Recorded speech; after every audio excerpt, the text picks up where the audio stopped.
Sir, kung papayag po kayo, dagdagan nyo po yung 5,000 nyo po para sa tubig tsaka kuryente po. Magpapadala ako ng 7,000 a month para sa apartment rental kasama ng tubig at kuryente.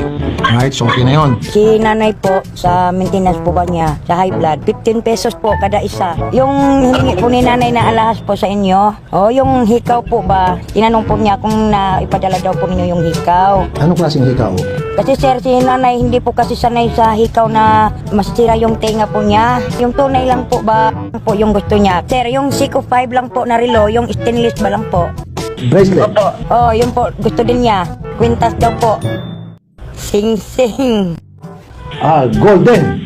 Opo, opo. Ikaw po. Dagdagan na natin ng bracelet. Opo, sige po, kayo po bahala. Basta tunay lang po. Kasi na-allergy po kasi si nanay. Teka muna, Jolly. Baka naman ikaw lang nagagawa-gawa niyan. Tapos isasanda mo itong mga lahas ni nanay mo Dito po si nanay, andito din po si Ma'am Jam. Hindi po. Baka gusto mo, dagdagan pa natin yung anklet. Opo. Man. May tatanong lang po ako, sir. Kung sakali po ba, kung nasa apartment po kami, tapos si nanay po, kung sakali po ba matanda na po siya, paano kung wala na siya, patuloy po ba rin po yung pagpapadala para sa pag-upa ng apartment? Alam mo, Jolly, ayaw ko munang pag-usapan yan. Kasi parang minamadali mo mamatay nanay mo.